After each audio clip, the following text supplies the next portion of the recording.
Welcome to Powerful Women Rising, a podcast for female entrepreneurs ready to do business their way.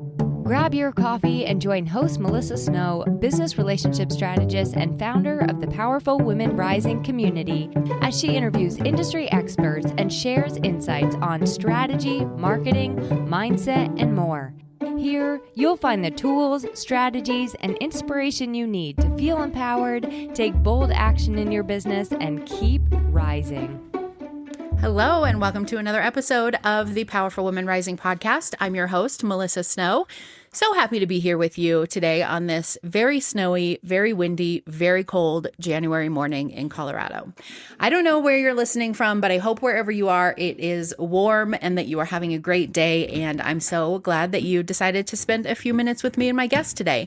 January is a really interesting time, I think, especially for entrepreneurs, because so many people go into January thinking that it's supposed to be this like, I'm refreshed and it's a new year, new me, and everything is great. And I'm excited to hit the ground running. And I know that there are a lot of people out there who are going into January the exact same way they left December, feeling overwhelmed and confused and exhausted and burnt out. And I get it. So this is a really relevant topic for today. And I also love that today's guest, Brittany, wrote the Pivot with Purpose playbook because as we're going to talk about in this episode, a lot of times the solution for burnout is pivoting. And I've been doing a lot of pivoting in my business recently. If you've been following along with the Powerful Women Rising community, we just had our last virtual speed networking event that is open to the public. And from now on, those virtual speed networking events are going to be happening twice a month instead of once a month. And they're going to live in the new Powerful Women Rising Connection Network, which is essentially a online membership networking community. And I'm really excited about that change. I'm really nervous too, because anytime you make a change like that, the virtual speed networking events have been very successful. And so it's hard sometimes to make a change and be like, well, I hope this works as good. But, as I learned from reading Brittany's Pivot with Purpose playbook, sometimes you have to just go for it and trust that you are making the best decision for the best reason and see what happens. So that's where we're at right now. If you're listening to this and you've been to our virtual speed networking events and loved them, I would highly recommend checking out the new Powerful Women Rising Connection Network. It's going to be those events, but so much more and even better.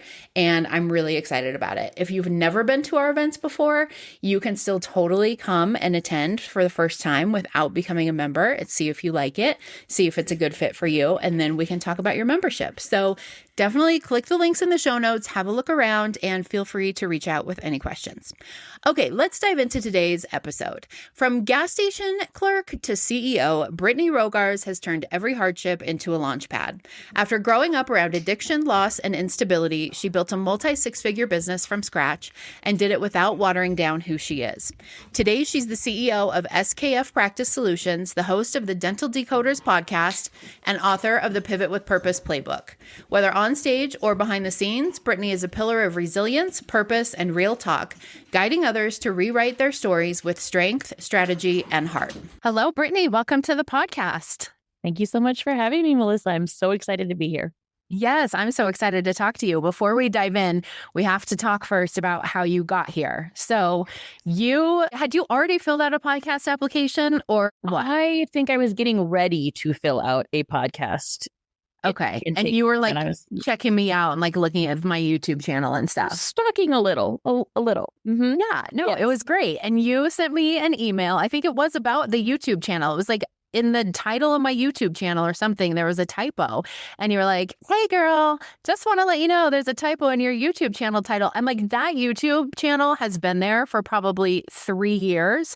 No one has ever told me that typo was there. And so I was like, you are such a girl's girl and my new best friend. And thank you. And I think I said, I don't even need to look at your application. Let's just schedule your interview. Yes. And I always feel so bad having to be the one who like tells you that your fly is down or like you got something in your teeth, but like I would never just let you walk around like that. So I appreciate you taking it in the positive way that you did, because I can't spell either. So like I was like, wait, am I wrong here? But no, No, you were totally how right. it's supposed to. And I was so glad that you told me. I would always rather someone tell me than like, sometimes I'll come home from work and I'll be like, I can't believe they let me look like this all day. And no one said like, today, hey, your eyeliner is like halfway down your face, FYI. shirts on backwards. Like, thanks, guys. Okay, so let's get into today's interview. But before we start, tell everybody a little bit about you and about what you do. Yeah, so I run a open dental software, which is a dental software training company. So I'm essentially a business coach for dentists who want to implement smarter systems so they're able to scale their practice. And in doing that every single day, I found that my company is already very niche, but I found that if we take it a little bit further and we work specifically with female dentists, it gets to be a lot more fun because we get to embrace this femininity and this creative side and all of the things. So I built a business that allows me to help offices do what I love to do most, which is systematize and grow, but also get to explore that playful creative side as well. So a lot of fun. I just love it so much. That's really cool. So we're going to talk today mostly about burnout and like how do we know if we're burnout? How do we prevent burnout? What do we do if we're listening to this podcast and we're like, oh my Lord, that's me. I am burnout. I'd imagine that's something that probably happens a lot in the medical field. 100%. And especially because, like I said, I do work with women a lot and we always have this tendency of like push harder, take care of more things, wear all of the hats. And then all of a sudden you're like, whoa, here I am and I'm miserable. What happened? So yeah, I see it all the time in the industry and then even more specifically in the women that I'm working with. Yeah, this is perfect timing because I was just on a coaching call before with one of the members of Powerful Women Rising, and we were talking about saying no and how hard it is to say no. And she comes from a corporate background, and she was like, I learned so much just from watching the men in corporate because they don't say, I'm really sorry if this hurts your feelings, but no, we're not going to do that. They don't say, no, we're not going to do that. And here's why. They don't say, I hope it's okay that we're not going to do that, or like, let's all take a vote. And they're just like, no, we're not going to do that. And like, they never think about it again for the rest of the day. And she is like, how do I learn to be like that? And I think that's a huge part of avoiding burnout for sure. 100%. I feel like, don't get me wrong, burnout is definitely not gender biased. Everybody can experience it, but I feel like we hear about it a lot more with women specifically because we don't have the ability to make no a whole sentence, or we feel like we don't have the ability to make no a whole sentence. We have to throw in 7 smiley face emojis and 13 exclamation points before we can send out the message. And even then it's like, oh, was that too aggressive? And I can promise you my husband has never once sent a text or an email and been like, wow, was that too aggressive? And usually it is. Did I have added an emoji? Exactly. Yeah. Did I put enough exclamation points or did I put too many exclamation points? Like, totally. Come on. Yes. It's so true. It's so true. Okay. Yeah. So I know everybody listening to this podcast has heard the word burnout. We all have an idea of what we think it means, but for purposes of today, what are we talking about when we talk about burnout? Yeah. So for me, and I think everybody kind of describes this a little bit different, especially now that it's become such like a trendy word. I think everybody can define it a little bit differently. For me, it is when my body physically starts to suffer because of the mental load that I've put on it, where I'm no longer finding joy in things that used to bring me joy. It's almost as if I'm in like a depressed state where I'm starting to have physical reactions to the mental stimulus that I'm going through. So that's what burnout looks like for me and how I describe burnout. I don't think that like, I scrolled through reels for 6 hours today and then I went and got Starbucks. I'm so burnt out. Like, I don't think it should be quite as buzzwordy as it is now, because I do think it is actually like a serious problem that people can suffer with, and they suffer with it in silence because they don't know how to classify or quantify what it is that they're going through. But it's just a soul deep exhaustion that starts to have physical effects in your life when you are overstimulated and overworked. Yeah. Yeah. I think what you said about joy is really right on when it comes to burnout, because I feel like that's the thing that I notice the most is that joy is missing. And I don't mean joy necessarily like I'm hopping and skipping and jumping and singing a song every day, but like even just I feel a certain amount of joy when I sit down to my computer to do a call or, something like that. And when that is not present anymore, that is a pretty good sign, I think. Yeah, I can always tell that I'm getting close to that border of burnout when I sit down at work and I'm like, gosh, I really don't want to be here. Like, I built this entire business. I created the job that I have now. And if even I don't like it, that's telling me that we've kind of moved away from what we're supposed to be doing here or how we're supposed to be doing it here, because I literally designed this to be my perfect job. Yeah. Yeah. You touched on this a little bit before, like the reasons that we don't acknowledge burnout. I think sometimes we don't recognize it as that, but also I feel like I feel like especially for women that we feel like saying we're burnout is like a reflection of us and like our capacity or our worth or how good we are at like pushing ourselves or doing more. And I want to talk about that a little bit in terms of like feeling like if you're burnout, that's some kind of failure. Yeah. So first, I don't want to go on too much of a side quest here, but I also don't feel like failure should have the negative stigma that it does, because every single successful person I've ever met has failed at 1,000 things. So first of all, pat yourself on the back if you did go through some sort of failure, because that means you grew and you learned a way to not do that thing and you're closer to where you want to be. So first of all, we just got to take stigma away from that. And moving into your actual question, when we grow up, we are always told that like we should be good and we should be quiet and we should be these things. And we internalize that so much that it becomes this character. And we kind of get up every day and like put on this persona of the person who can do everything, because that's what our moms did. And that's what our grandmas did. And that's what our teachers did, because these are the female role models that we had growing up.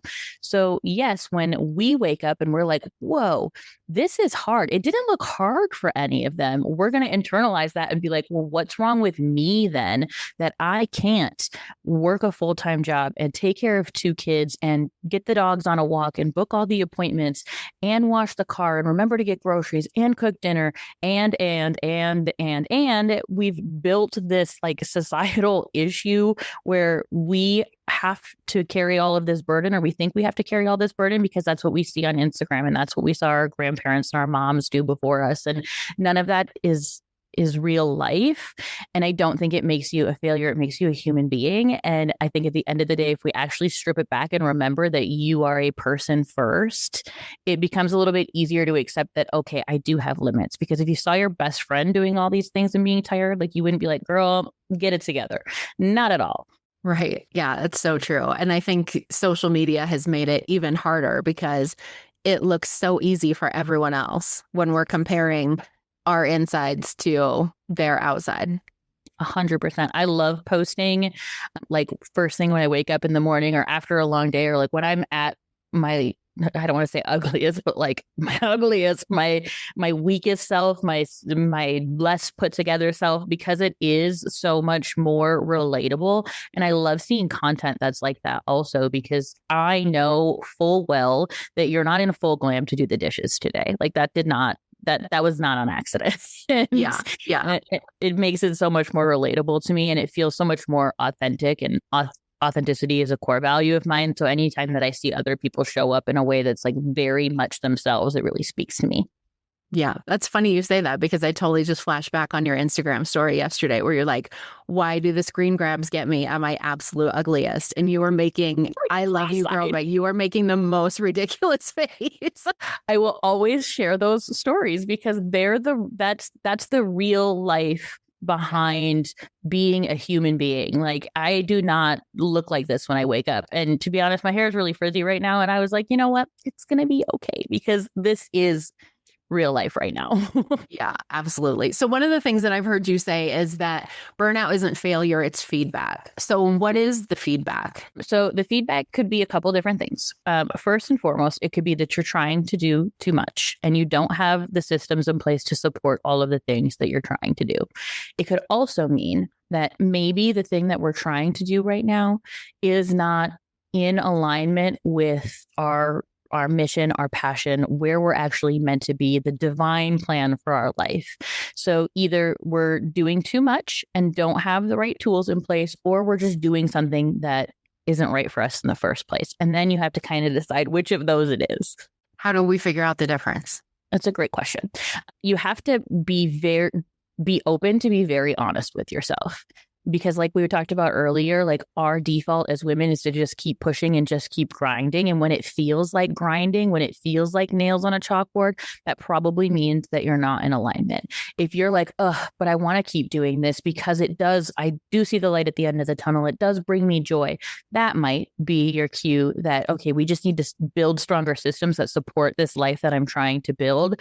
And I've tried to put too much on my own plate where I need to delegate. But if it feels not right, it's probably because it's not, and trying to continue to push yourself in that direction is not doing you any favors, and it's going to lead you further down that burnout trail.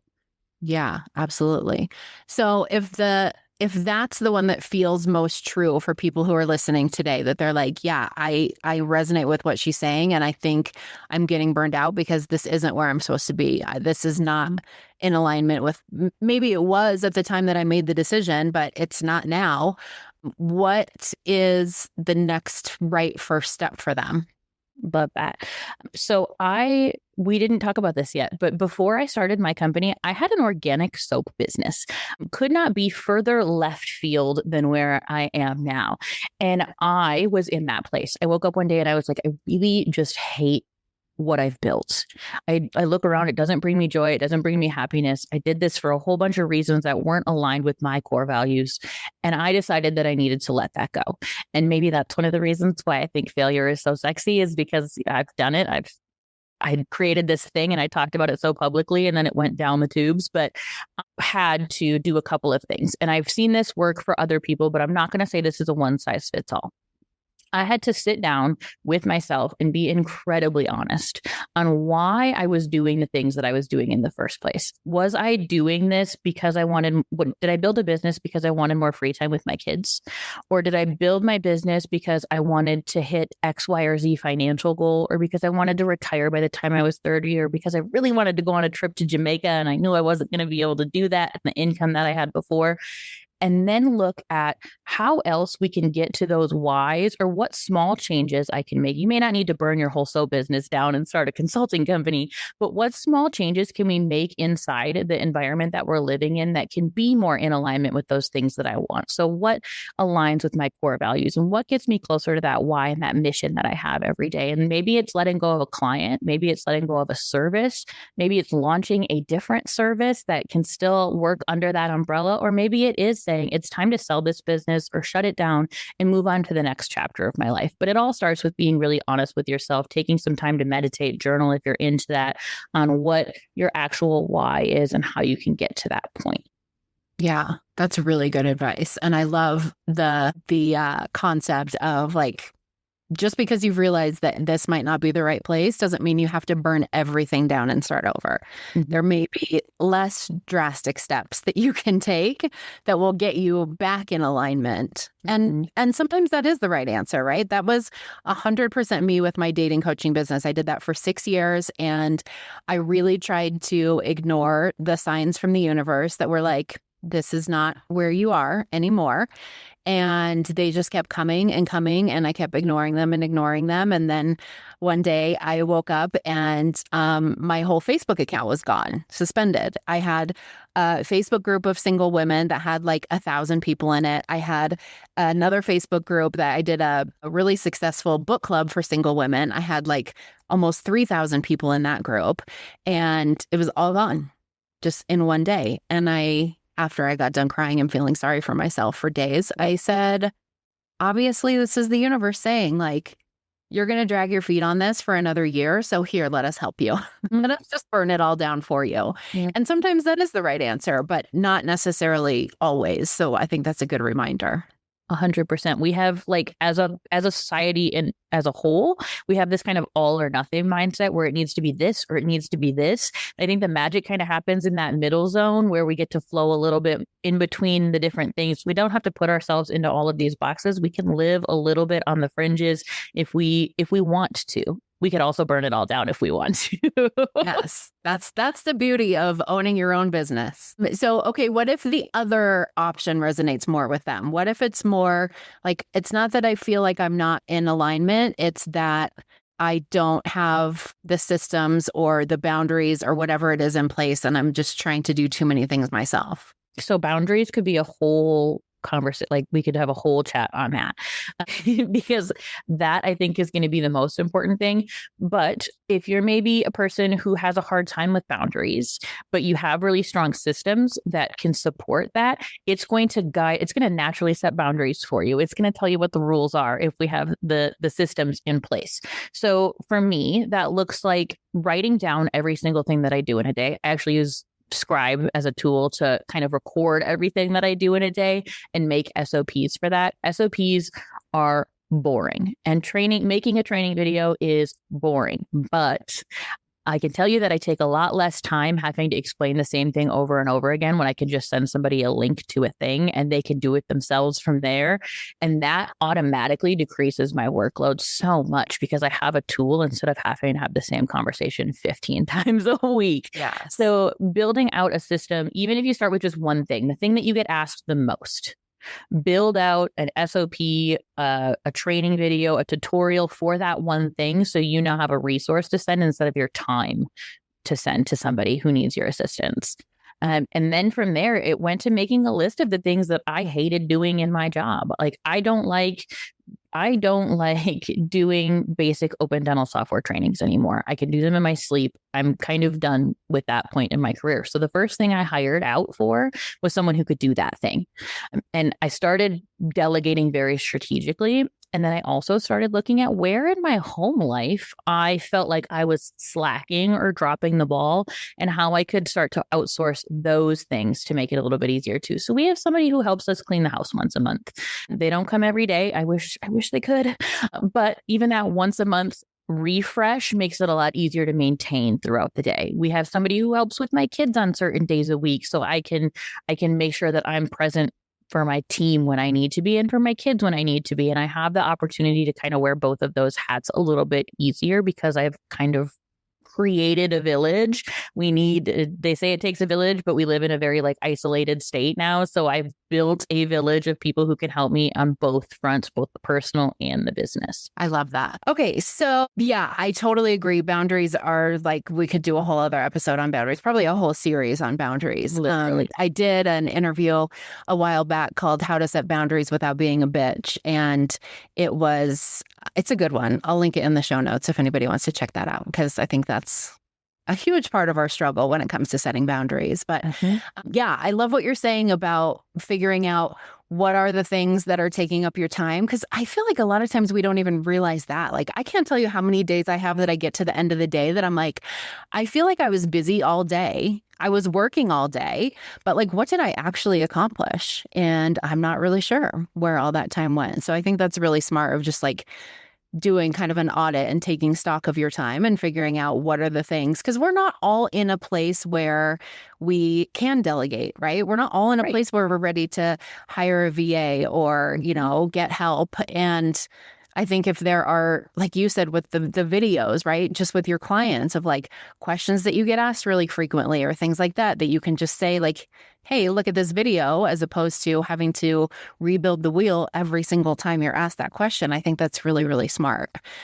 What do we do? Because I feel yes, boundaries are important, and this is a part of boundaries. Systems, yes, definitely save time, save energy, save sanity.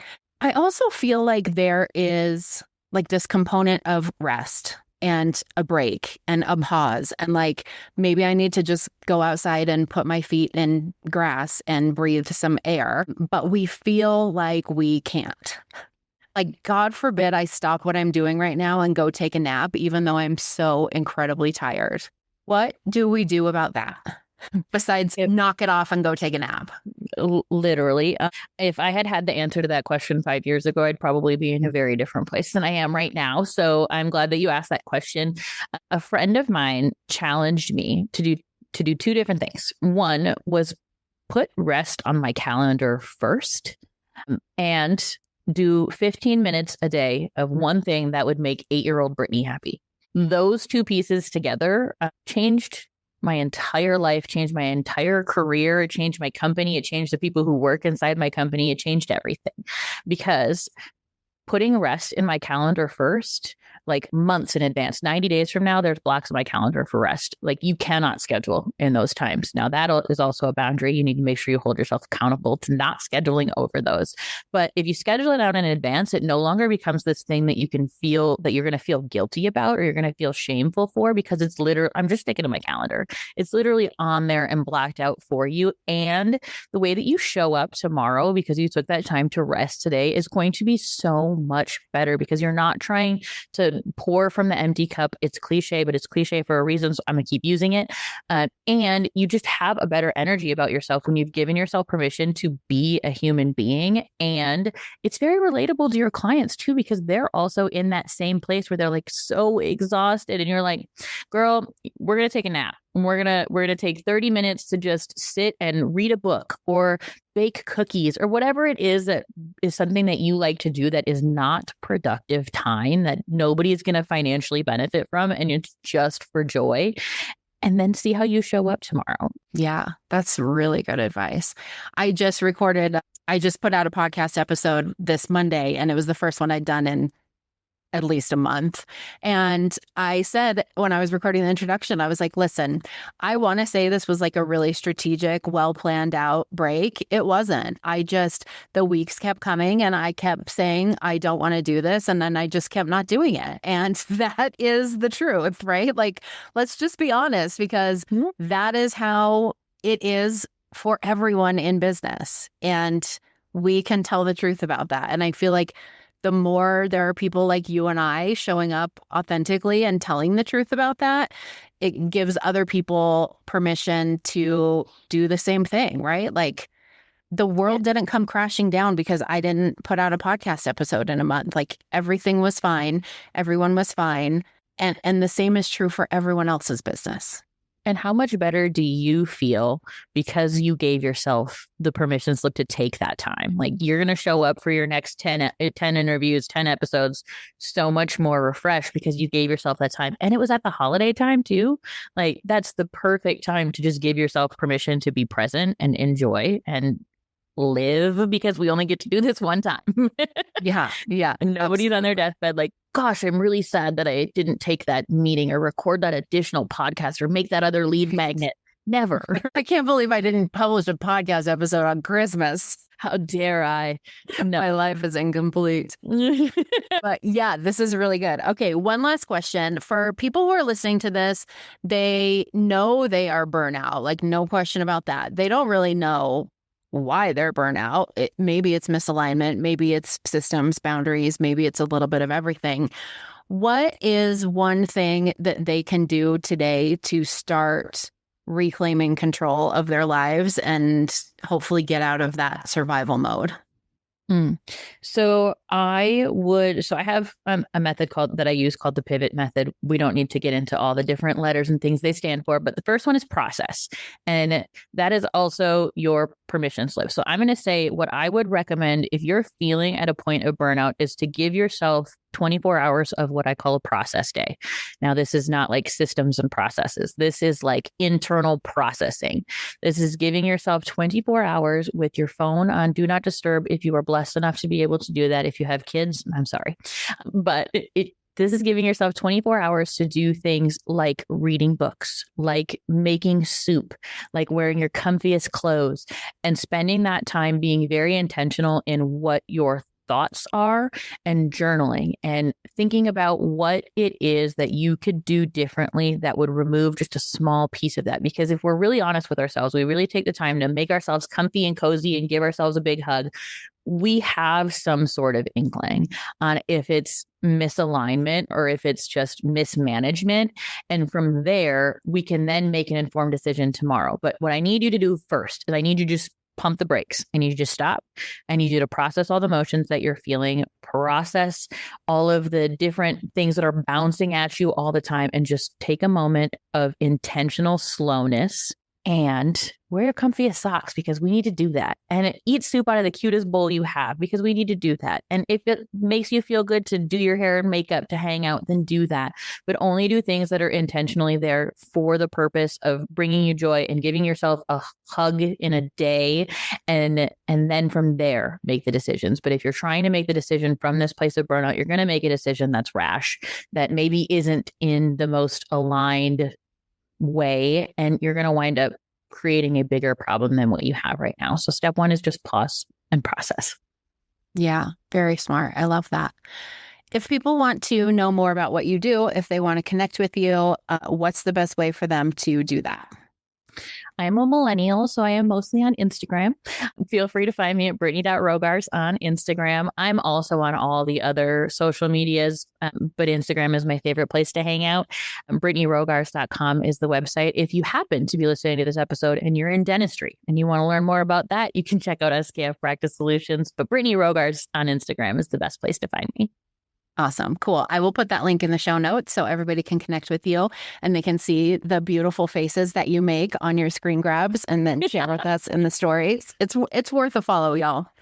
Thank you so much for, first of all, pointing out my typo on my YouTube channel, but more importantly, for coming on the podcast and sharing with us your insight. It was really, really good conversation, and would love to have you back sometime. Absolutely. Would love to be here. Thank you so much. That's a wrap on this week's episode of Powerful Women Rising. Thanks for hanging out with us. If you love the podcast, make sure to subscribe, share it with a friend, write a review, or buy us a coffee. Your support helps more women like you step into their power and grow their businesses in a way that feels real and true to them. Want to keep the party going? Check out the show notes for details on our next virtual speed networking event, or join us in the Powerful Women Rising community. Until next time, remember that building a business your way is the best way.